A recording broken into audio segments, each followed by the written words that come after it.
Bienvenidos a este episodio especial de Pérez Llorca de Laboral y Seguridad Social. Hoy estamos reunidos para platicar de un tema sumamente relevante y que ha estado en boca de todos en los últimos meses. Me refiero desde luego a la reforma en materia de reducción de la jornada laboral. Hoy me acompañan mis queridos socios y amigos Luis Enrique Cervantes, socio del área laboral en Pérez Llorca, y Santiago Villanueva, socio del área de Seguridad Social también aquí en Pérez Llorca. Gracias, Juan. Realmente, como lo mencionas, vamos a platicar profundamente de un tema que es muy relevante y que ha sacudido el país, a la industria y generalizada, el tema de la reducción de la jornada. Creo que es un tema toral, es un tema del cual hemos tenido ya muchas voces, mucho movimiento.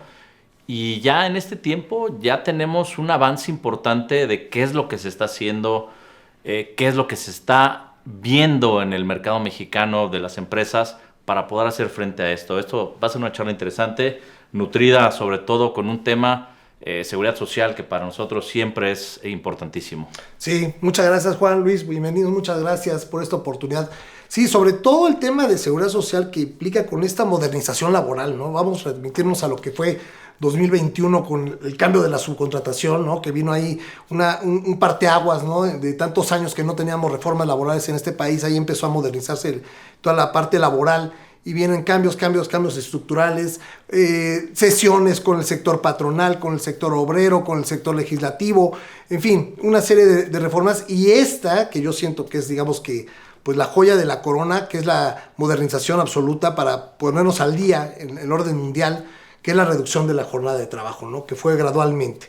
Y aquí, pues obviamente, derivado de lo que vayan diciendo Juanjo, tú, Luis, también, pues vamos a meternos poquito a poco a la parte de seguridad social, que es la autoridad que va a revisar aquí, efectivamente, que se cumpla con el pago de estas horas y que se integren o no al salario de cotización, ¿no? Nuevamente, muchas gracias a los dos por acompañarnos. Para la gente que nos escucha, para entrar un poquito en contexto esta reforma, Luis, ¿por qué no nos platicas de dónde viene, cómo se construyó esta reforma?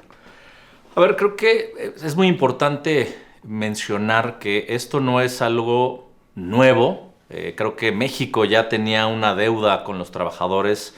Esta situación de reducción de jornada ha sido ya materia en Europa, ya hay países en Latinoamérica que lo han implementado de manera exitosa, y creo que México tenía ese rezago que afortunadamente hoy en día ya se puso manos a la obra y ya tenemos esta reforma que inicia, yo te diré, ya varios años atrás, mucho movimiento en el 2025, hubo foros, como bien lo mencionaba Santiago, donde participaron los sectores campesino, el sector obrero, los sindicatos, las empresas, el gobierno. Entonces creo que ya había un antecedente muy sólido que la presidencia retoma y hace un par de propuestas, una de reforma al artículo 123 constitucional, que recordemos que es el artículo que versa sobre todos los temas de trabajo y laborales, y otra propuesta para reformar la Ley Federal del Trabajo, en donde ya se plasma el cómo y literalmente ya desmenuza muy bien en qué va a consistir esta reforma de disminución de la jornada. Esto se manda la propuesta en diciembre del 2025 y de una manera muy pronta que esto nos da la luz sobre que ya tenía un camino recorrido tanto en las legislaturas. Se aprueba la reforma constitucional el 3 de marzo del 2026, y igual de una manera, yo diría, tiempo récord para una reforma de esta envergadura. Se aprueba el 1 de mayo, ya sale publicado en el Diario Oficial la reforma a la Ley Federal del Trabajo, que es donde todos los sectores dijimos, ok, es una realidad, ahora sí, a trabajar. Y el 1 de mayo, ¿no? Una fecha emblemática que desde luego pues no es casualidad. Todas las reformas relevantes en esta materia históricamente se han publicado en esa fecha, que es el Día del Trabajo. Así es, yo creo que como se dice coloquialmente en política, no hay casualidades.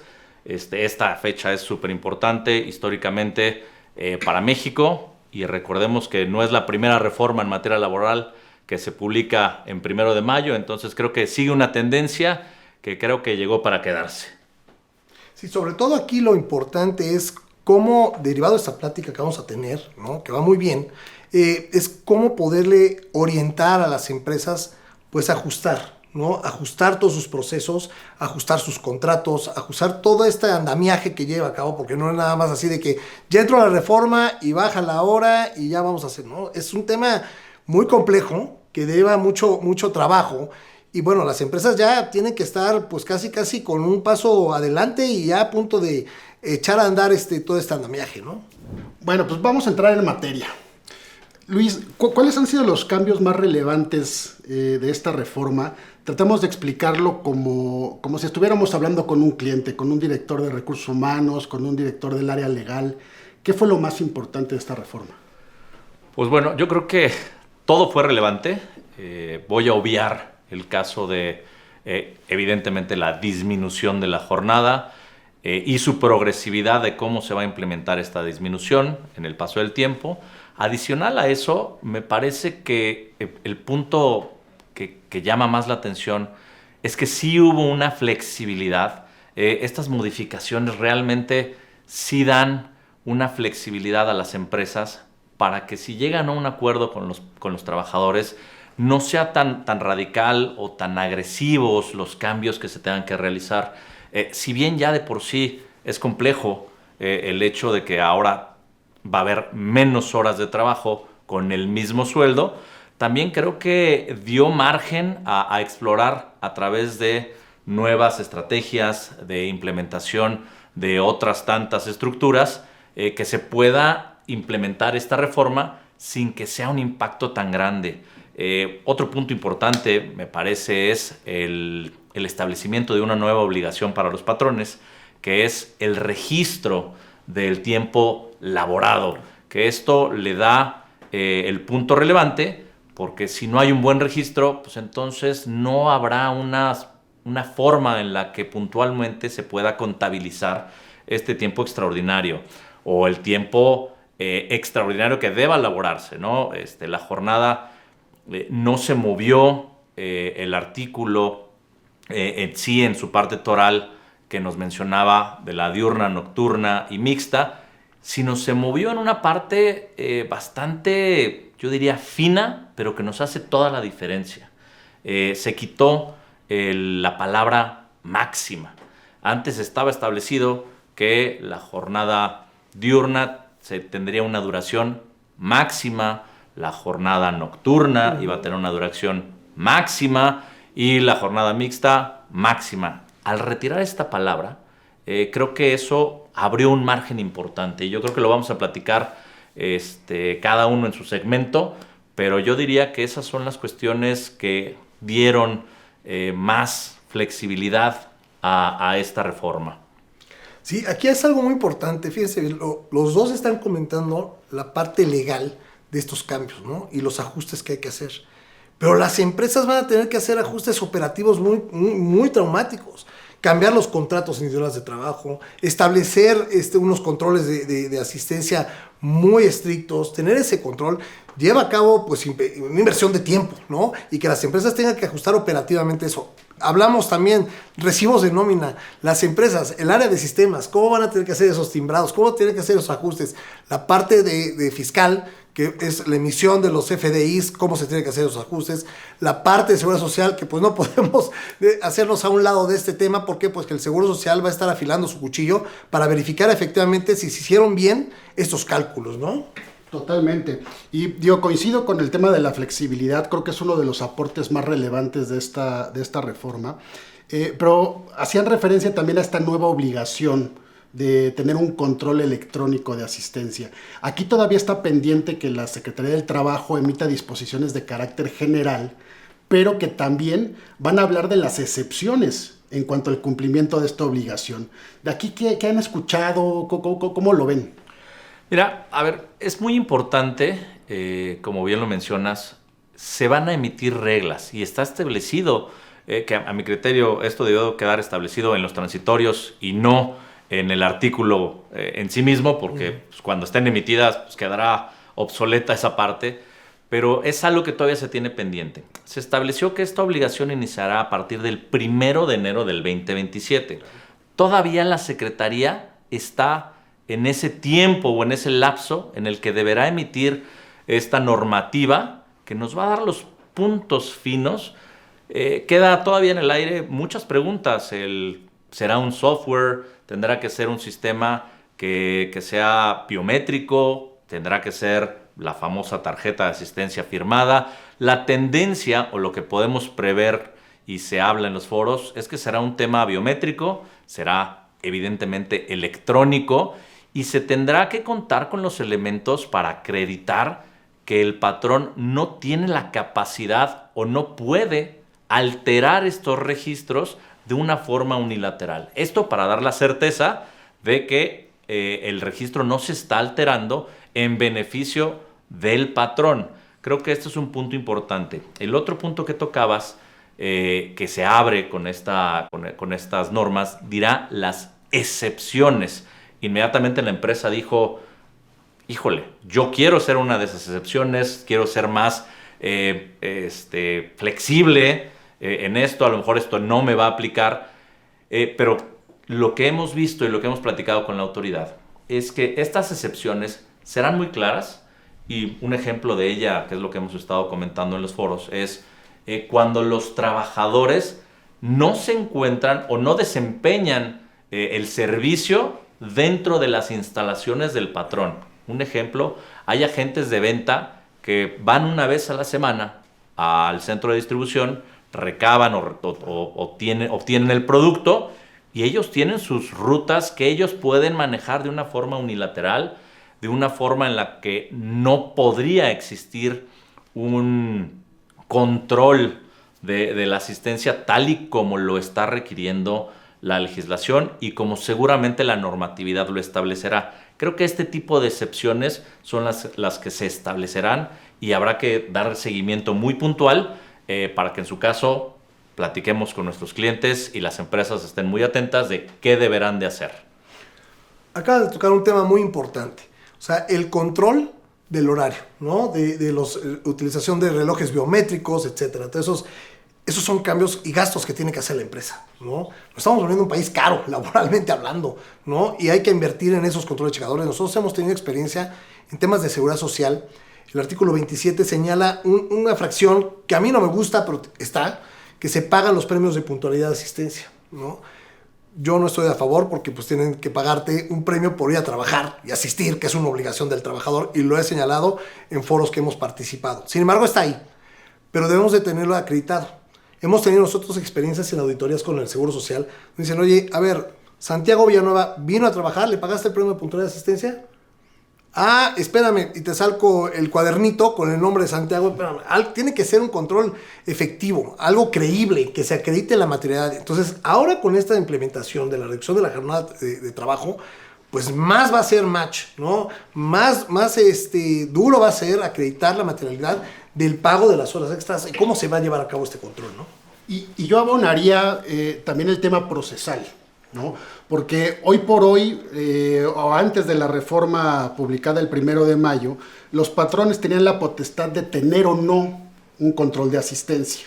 Ahora que se convierte en una obligación, salvo las excepciones que refiere a la Secretaría del Trabajo, creo que va a ser muy importante en materia de juicios laborales, en donde es muy cuestionada la jornada, es muy reclamado el tiempo extraordinario, cómo se van a defender los patrones, ¿no? Porque ahora no van a tener un margen de maniobra de manifestar, no, es que yo no tengo ningún control de asistencia, ¿no? Al imponerse esta obligación hacia los patrones, ellos van a tener la obligación, valga la expresión, de exhibir en el juicio sus controles de asistencia o las impresiones del sistema que implemente. Y deberá de cumplir, si bien con todo lo que nos dicte la norma, biométrico, electrónico, etcétera, pero también tendremos que tener una forma eficiente de poder producirlo como una evidencia dentro del juicio. Tendremos que analizar también si habrá peritos en temas de informática, porque tendrá que verse si ese sistema está o no cumpliendo con la normatividad. Ya pasó en otras ocasiones, probablemente lo que se está escuchando es que exista una lista de proveedores que cumplan y que sean los oficiales para poder realizar esta prueba de que no está alterado un registro de entrada, salida y tiempo trabajado. Sobre todo cuando las multas por no cumplir también vienen, digamos que le dotaron de dientes a esta obligación y pues no son baratas. Creo que estamos hablando de un máximo de 2.500 sumas, a lo que me equivoque, pero esto es una cantidad importante y tendrá que analizarse puntualmente si se cumple o no se cumple. Porque además estas multas se pueden multiplicar por el número de trabajadores que resulten afectados por el incumplimiento. Claro, ¿no? Y si le ponemos poquito más sazón a este tema, pues lógicamente el Seguro Social dice, a ver, ya te pusieron una multa porque no acreditaste que tienes tu reloj checador adecuado, ¿no? Tu biométrico. Oye, entonces, a lo mejor me estás engañando. Acuérdense que el Seguro Social es un organismo fiscal autónomo, que tiene la presunción a su favor. Entonces puede decir, oye, presuntivamente para mí, sí lo pagaste y no me lo acreditaste. Y te voy a integrar ese pago a tu salario base de cotización. Y en consecuencia, el aumento de cuotas patronales. Y entonces vamos a revisar y hacerte una auditoría más complicada. Sí, y digo, yo creo que aquí hace un momento mencioné 2.500, pero me parece que son 5.000. Creo que esto nos duplica un poco. Si yo ahí me vi un poquito laxo en la multa, oficialmente son 5.000, lo cual pues tendremos que seguir de una manera muy correcta el cumplimiento para evitar este tipo de contingencias. Es correcto. Hablemos de gradualidad, porque esta parte de la reforma ha generado mucha confusión, mucha controversia. Ya estamos en 40 horas. ¿Qué dice la ley? ¿Qué dicen los artículos transitorios? A ver, sácanos de esa duda, Luis.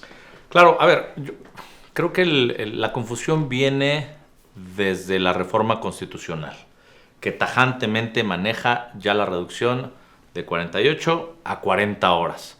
Afortunadamente, la Ley Federal del Trabajo sí establece más a profundidad la progresividad, porque nada más se había establecido para unos efectos en la reforma constitucional, que era el tema de que cada año íbamos a reducir 2 horas.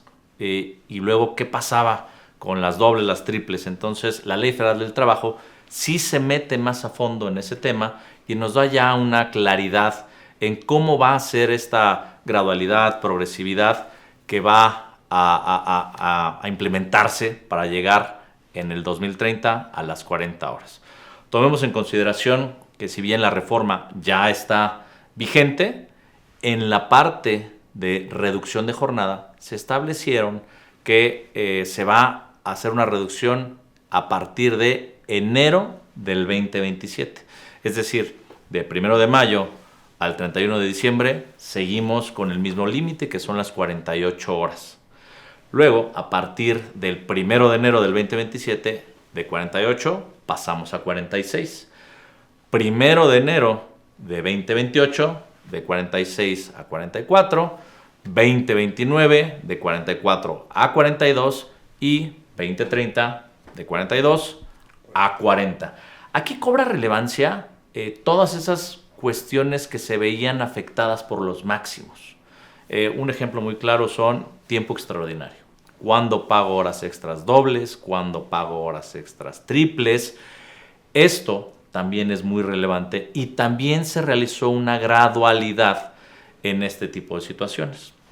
Muy claro, la tabla nos establece en los transitorios que de 1 de mayo a 1 de enero del 2027 no va a haber ningún cambio. Seguimos con nuestro límite de que las primeras 9 horas extras van a ser pagadas al doble y las subsecuentes al triple. Nada más que aquí ya entra ese máximo de las 16 horas extras máximas que podemos tener a la semana, repartidas en 4 días, 4 horas, que nos da 16.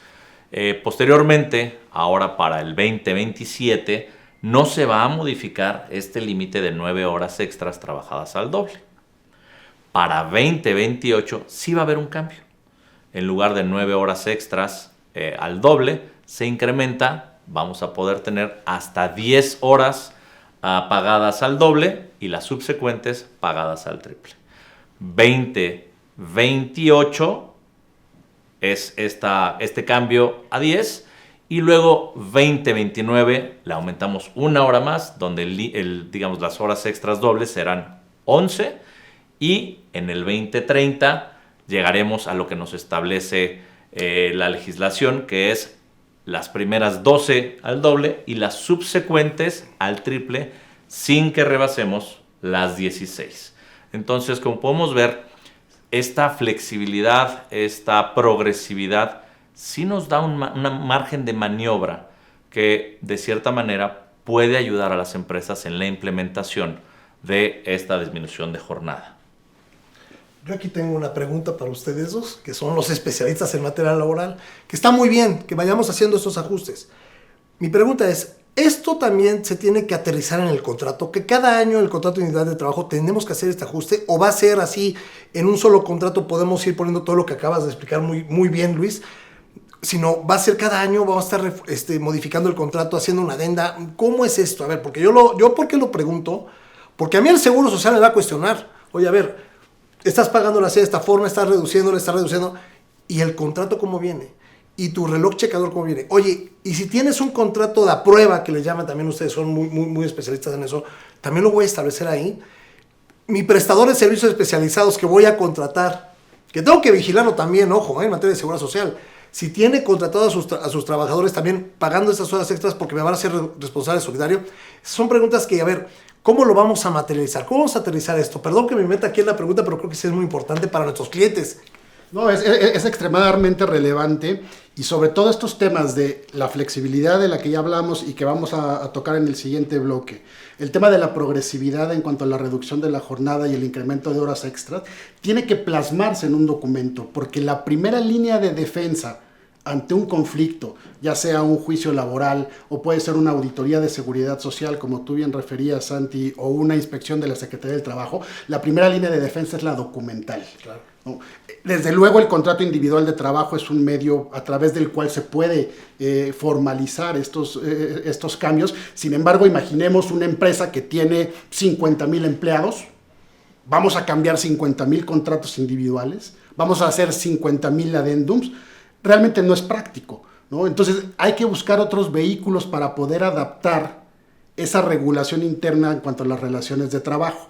Y yo particularmente pienso dos vehículos: el contrato colectivo de trabajo en caso de que existan trabajadores sindicalizados, pero creo que el documento más útil a este respecto siempre va a ser el reglamento interior de trabajo, en donde se tienen que plasmar precisamente las jornadas de trabajo, los turnos, entradas de horas de entrada y salida, entre otras muchas cosas, ¿no?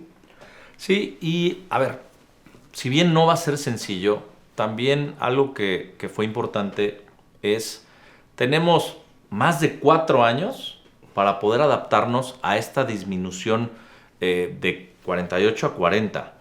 Son 4 años y medio, si no me equivoco, si consideramos el 1 de mayo como la fecha en la cual las empresas ya tienen conocimiento. Estos tiempos deberán de ser aprovechados y no esperar a que tengamos ya en puerta el 1 de enero para decir qué hago, sino aprovechar estos periodos no solamente para prepararse para el 2027, 2028, sino estar pensando ya en el 2030, donde ya tendremos que tener esto implementado en su totalidad. Ya habíamos hablado, y creo que es importante entrar de lleno nuevamente al tema de la flexibilidad, porque desde mi punto de vista es una de las partes más importantes de la reforma. En efecto, Juanjo, yo creo que la flexibilidad es lo bueno o las partes positivas para las empresas. Si bien, como lo mencionamos, todos están afectados, va a haber impacto en costos, abre una oportunidad para que estos impactos no sean tan agresivos. El tema de que en un artículo específico se haya establecido que el patrón y el trabajador podrán, de mutuo acuerdo, distribuir o flexibilizar la jornada siempre y cuando se cumpla con esto, va a dar una serie de esquemas que, si tú tienes como empresa una buena comunicación con sindicato, con el personal, podrás encontrar las formas para cumplir con esta regulación sin necesidad de que inmediatamente tengas que o pagar horas extras o contratar más personal. ¿Y por qué hago mucho énfasis en estas dos opciones que son las más lógicas? Y luego se voltea y se dice, bueno, pues contratemos más personal. Pero las empresas se enfrentan con una cuestión importante y es que para contratar más personal tiene que haber ese personal. En algunas zonas, en algunas industrias, el personal no es tan abundante. Entonces, aunque estas industrias quisieran contratar más gente, no podrían porque no está ese recurso, el recurso humano, uno, capacitado, o dos, ni siquiera hay la gente suficiente para poder implementar un turno extra, etc. Entonces, el tener la posibilidad de común acuerdo manejar los tiempos y con el contrapeso de que tenemos que tener como patrones el registro de las horas que efectivamente sean laboradas, vamos a poder llegar a esquemas que pueden ser muy beneficiosos o no tan perjudiciales para las empresas. Esta flexibilidad también se ve reflejada en las horas extras. Antes era muy claro que las primeras 9 eran pagadas al doble y las subsecuentes al triple. Ahora tenemos ya que progresivamente vamos a poder aumentar estas horas extras que serán pagadas al doble y tendremos, siempre y cuando respetemos los límites de 16 horas en la semana de tiempo extraordinario y el otro límite importante de no más de 12 horas al día. Esta limitante no existía antes y teníamos jornadas en sectores como seguridad que se pueden extender 16 horas o las famosas 24 por 24. Hoy en día, y eso ya es letra vigente y ya se tiene que aplicar, ya no podemos tener ese tipo de jornada porque inmediatamente estaremos incumpliendo con la legislación. Entonces esta flexibilidad te da el poder jugar con los tiempos de común acuerdo, siempre respetando estos dos límites, las 16 extras y las 12 horas como máximo al día. Y es importante a ese respecto, estas 12 horas que señalas como límite absoluto, que ya está establecido en la Constitución y en la Ley Federal del Trabajo, es jornada ordinaria más jornada extraordinaria. Es decir, ¿existe la posibilidad de que se trabaje tiempo extraordinario? Sí, sigue existiendo, tú lo referías muy bien, pero conforme a este límite absoluto, la suma de las jornadas ordinaria y extraordinaria nunca podrá rebasar de 12 horas al día. Así es, y creo que en seguridad social, y ahorita Santiago, yo creo que nos puedes platicar un poquito qué impacto tendrá estas horas extras, porque para nosotros como laboralistas y sobre todo en juicio siempre está la gran cuestión de las horas extras pueden ser consideradas como salario base de cotización o no. Claro, fíjate, aquí es un punto muy importante, Luis. El artículo 27 de la Ley de Seguro Social establece varias fracciones, varios supuestos donde señala qué conceptos no integran el salario base de cotización. La base mínima de cotización para pagar cuotas sobre patronales la establece el artículo 28, que dice que es un salario mínimo y la base máxima son 25 veces la UMA, ¿no? Ese es el tope salarial. 25 veces la UMA viene siendo como 83,000, 84,000 pesos mensuales, más o menos, de salario base de cotización. Entonces, si tú tienes un trabajador que cotiza con 3 salarios base, con 3 veces la UMA y estás pagando con base en esa métrica el pago de cuotas sobre patronales, hay algunas prestaciones que te establece el artículo 27 que no deben de integrar, ¿no? En el caso que nos ocupa, pues las horas extras. Siempre que guarden el límite que establece la Ley Federal del Trabajo.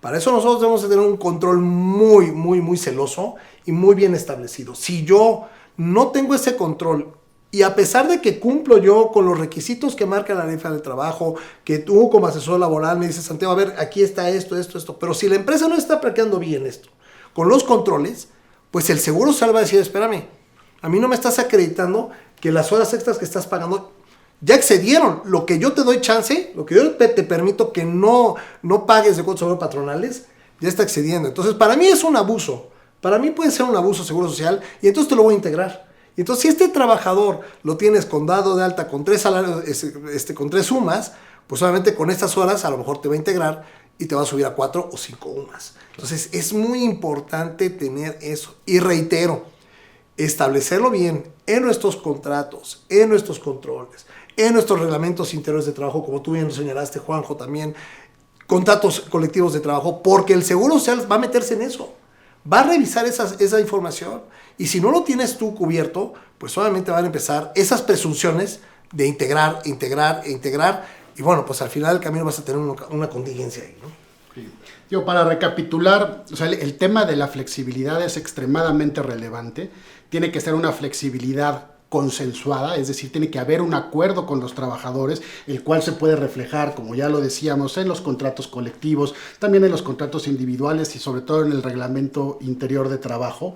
Pero es digamos, la gran noticia, o tratando de ver el vaso medio lleno, ¿no?, de esta reforma, porque el impacto, como bien refería Luis, para las empresas puede mitigarse, ¿no?, aprovechando esta flexibilidad y sobre todo tomando en consideración criterios de autoridad que ya se tenían, en los cuales se permitía exceder en algunos puntos la jornada diaria para permitirle a los trabajadores descanso, por ejemplo, de 2 días a la semana o descanso de la mitad del sábado, que fueron puntos que también se tocaron en las discusiones que se tuvieron en torno a la reforma, pero que finalmente no se reflejaron en las iniciativas de reforma. Seguramente, aquí nada más, seguramente el Seguro Social va a emitir algún criterio normativo para regular este tema de las horas extras. ¿Por qué? Porque, habiendo tantas aristas y habiendo tanta incertidumbre, y obviamente el Seguro Social iniciando facultades de comprobación para verificar que se lleven a cabo estos pagos correctamente, pues tiene que emitir estos criterios normativos para regularlo, así como emitió criterios normativos para el pago de la PTU, del fondo de ahorro, algunas prestaciones que se otorgaban para regularlas adecuadamente. Y creo que, lo mencionamos al principio, hubo un cambio y retiraron una palabra clave, que es máximo.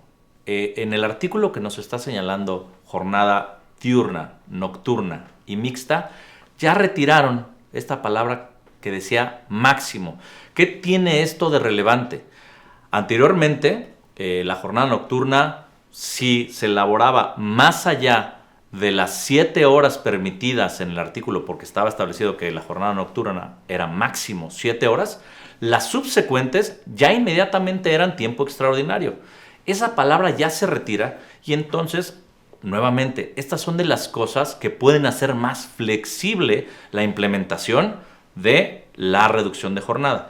Porque ahora, sin esa palabra de máximo, podríamos tener una jornada que, si bien estará catalogada como nocturna, no inmediatamente la hora 8 va a dar lugar a hora extra. ¿Para qué nos sirve entonces el haber dejado la jornada mixta y la nocturna? Pues sirve porque también esta nomenclatura de mixta y nocturna tiene otras implicaciones, sobre todo con menores de edad, con personas embarazadas o inclusive en periodo de lactancia. Entonces, este artículo, si bien le quitó la fuerza que tenía antes para establecer cuándo íbamos a considerar que la jornada mixta o la nocturna ya era tiempo extraordinario, ahora tendrán que señalizarse exclusivamente para otros efectos, porque ya quedó muy claro que las horas extras se pagarán conforme a esta nueva reforma, donde ya se quitó esta palabra máxima. Sí, entonces la duración máxima de la jornada, como la entendíamos anteriormente, pues se vuelve orientativa, ¿no? Y creo que ahora hace más sentido tomar en consideración para el cómputo, por ejemplo, del tiempo extraordinario, la jornada semanal. ¿Por qué? Porque así lo establece la Constitución, así está actualmente reflejado en la Ley Federal del Trabajo, y creo que esa congruencia ayuda mucho a la interpretación de las empresas, ¿no? En efecto. Y aquí yo les voy a hacer una pregunta. ¿Y qué pasa con las pequeñas y medianas empresas? Esta aplicación, estamos hablando ahorita nosotros de empresas de gran calado, de empresas AAA que tienen un grosso grande de trabajadores, ¿no?, que pueden cubrir esos gastos, ¿no? Pero ¿qué pasa con las pequeñas empresas, con las empresas familiares? ¿Tendrán esta obligación? ¿Van a ser vigiladas también por la Secretaría del Trabajo aquí? No quiero hablar del Seguro Social, pero ustedes que son los especialistas en esta materia y con gran experiencia, ¿qué podríamos decir? ¿Cómo va a aplicar esto para las pequeñas empresas y medianas? En principio yo te diría que sí. O sea, como la gran mayoría de las disposiciones en materia laboral se aplican de manera general, es decir, no hay un distingo entre el tipo de empresa o el tipo de industria, salvo algunas excepciones que están consignadas en la ley, pero esta reforma de reducción de la jornada va a aplicar prácticamente igual a una pyme que a una empresa multinacional con un headcount de 50,000 trabajadores, ¿no? Pues llegamos a la parte más práctica, que es lo que le interesa al auditorio, a todos quienes nos ven, nos escuchan. ¿Qué deberían de estar haciendo las empresas en este periodo en el que existe ese margen de maniobra para adaptarse a la reforma laboral? Lo primero que tienen que hacer es un diagnóstico. Digamos que si no identificas tus necesidades, si no tienes bien mapeado cuántas jornadas tienes, qué tipo de jornada, si pueden cumplir, si no van a cumplir, en qué año van a dejar de cumplir, lo primero es un mapeo. Una vez que tienes identificada la totalidad de tus jornadas, empiezas a trabajar una a una qué opciones tienes. Dentro de las opciones está la clásica que ya hemos platicado, pagar horas extras. Entonces tienes que hacer un ejercicio financiero de cuánto me va a costar este primer año, que son 2 horas, y los subsecuentes. En este 2027 probablemente mi estrategia sí pueda ser el pagar 2 horas extras, pero no va a ser aplicable a lo mejor para los subsecuentes años. Entonces, una vez mapeado, revisar, esta la soluciono pagando horas extras, esta la puedo solucionar contratando medio turno, que esa es otra de las opciones. Esta definitivamente no la puedo solucionar más que contratando un turno completo, pero si no tengo gente, tendremos que voltear y analizar si la productividad puede continuar siendo la misma a través de la implementación de medidas tecnológicas.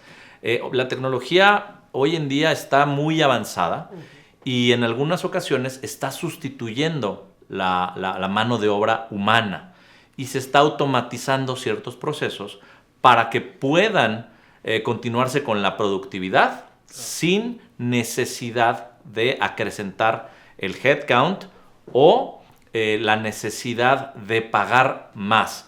Una mezcla de todas estas, digamos, estrategias tendrá que ser la solución. No hay una que vaya a ser aplicable a todas las industrias. Hay industrias que se verán más afectadas, otras que menos, pero tendremos que realizar este análisis punto por punto, jornada por jornada.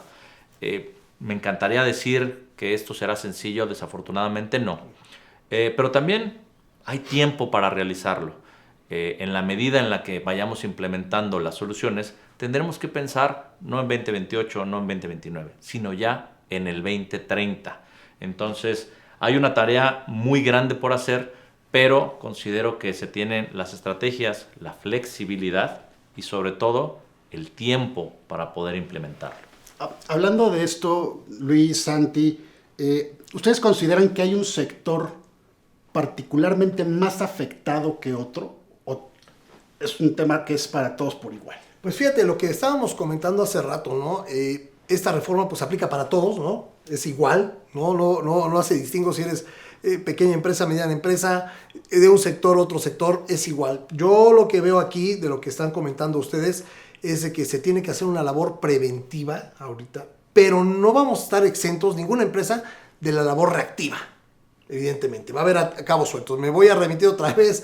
Esto me recuerda mucho al 2021 cuando se iba a hacer eliminar la contratación de la subcontratación, ¿no? Que sean muchas, ajustar, pasar a la empresa operadora a todos los trabajadores de la prestadora de servicios especializados, etcétera, todo eso. Y al final del camino hubo rezago, ¿no? Hubo incumplimientos. Y hubo requerimientos por parte de la autoridad y hoy en día ya se le está acabando el tiempo, pero a las autoridades, me refiero, ya se le está acabando el tiempo para requerir el comprobación de ese procedimiento de subcontratación, ¿no? De paso de sustitución patronal de uno a otro. Yo visualizo que las empresas tienen que realizar esta labor preventiva, acercarse con especialistas como tú, Juanjo, como tú, Luis, y en materia de seguridad social con un servidor, para que tengan una orientación completa, ¿no? Una orientación completa de, a ver, esto va a ser, hay que hacer esto, eso. Eso no significa de que, oye, ya tienes check y la autoridad te va a evitar que te cumpla. No, va a revisar.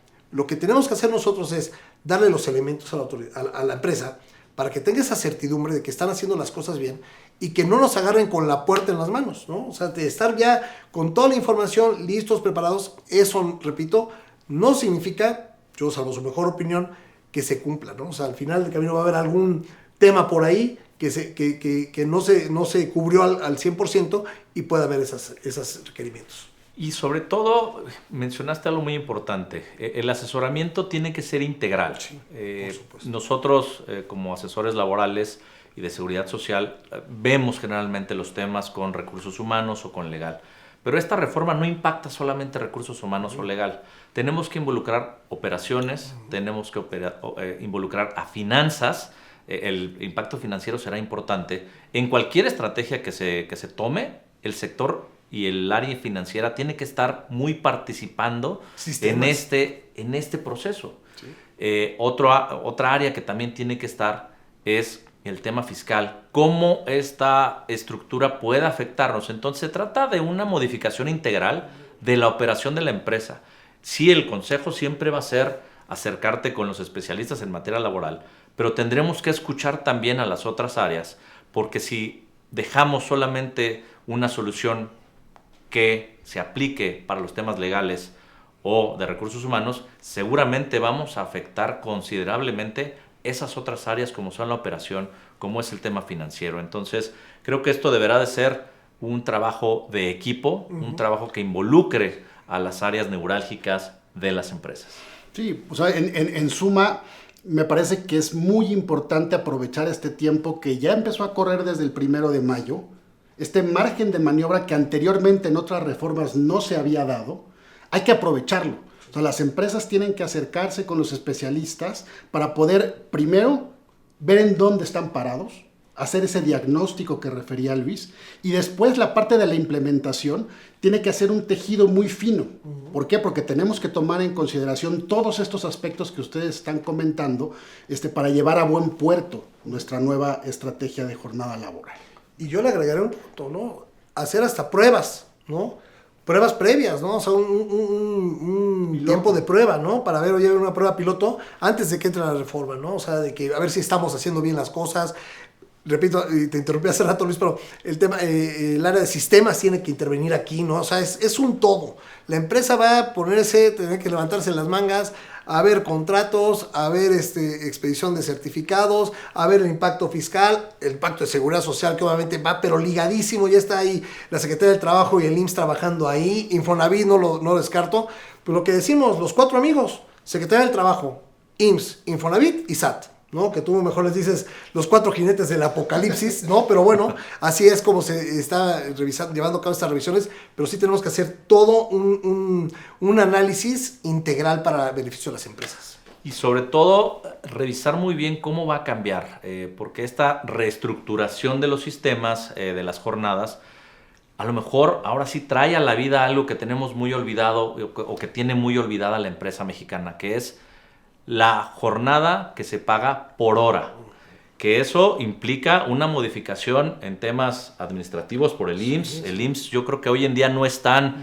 preparados para manejar una jornada que se pague por hora, que esto puede ser una solución eficiente en aquellas empresas que esto nos pueda resolver en forma inmediata y que no se van a ver impactadas tanto y que a lo mejor con un trabajo o con una jornada que se pague por hora efectivamente trabajada, nos puede dar esa solución sin llegar a afectar de una manera tan profunda. Hay que dar seguimiento a esto.